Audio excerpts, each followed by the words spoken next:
In view of an expected large-scale offensive by Russia in eastern Ukraine, the European Union and the USA are also significantly increasing their military support for Kyiv. The United States plans to supply Ukraine with up to $800 million in additional arms and ammunition, including artillery, armored vehicles, and helicopters. After talks with Ukrainian President Volodymyr Zelensky, US President Joe Biden said the government in Washington would continue to equip Ukraine with the ability to defend itself. The US government has already pledged or delivered weapons worth 2.5 billion US dollars to Ukraine since the Russian war of aggression began in late February. Since the beginning of last year, US aid for Kyiv has totaled around 3.2 billion. Other NATO member states and allies have also supplied arms and equipment to Ukraine, including Britain and Germany.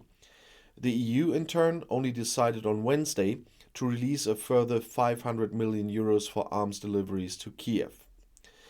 Biden stated, "The Ukrainian military used the weapons we provided with devastating effect. US and allied arms shipments were crucial for Ukraine to withstand the Russian onslaught. They helped Russian President Vladimir Putin fail in his original goals of conquering and controlling Ukraine. The new deliveries are intended to support Ukraine, especially in view of the feared large-scale Russian attack in the eastern Donbas region. In addition to the weapons already delivered, Ukraine would now be given additional capabilities, including artillery systems and armored vehicles. Ukraine should also get additional helicopters. The United States last confirmed the delivery of helicopters before the war.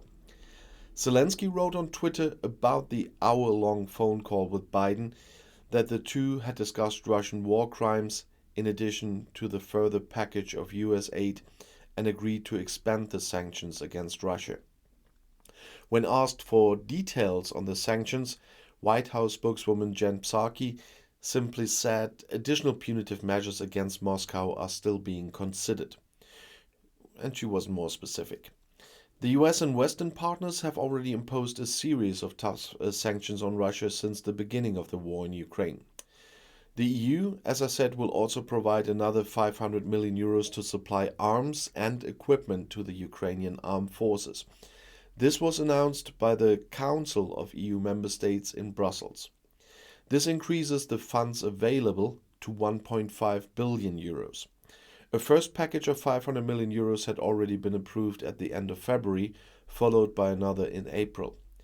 According to the announcement, the funds are to be used to finance personal protective equipment, first aid kits and fuel, as well as weapons for defense purposes.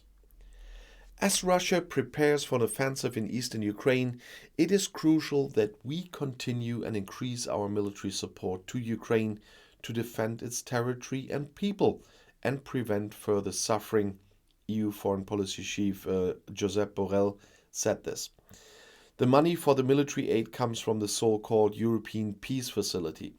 It is a new EU financing instrument that can also be used to strengthen the capabilities of armed forces in partner countries. For the period from 2021 to 2027, the Peace Facility is endowed with around 5 billion euros. According to German Defense Minister Christine Lambrecht, Germany finances around a quarter of the EU support. Russia accuses the West of exacerbating the conflict by supplying arms to Ukraine. "We see how dangerous our Western colleagues, including the European Union, are now acting," said Foreign Minister Sergei Lavrov recently. Yeah, they're not exacerbating, they are helping to stop you guys. And that's a good thing. And I'll see you in my next video. Bis gleich.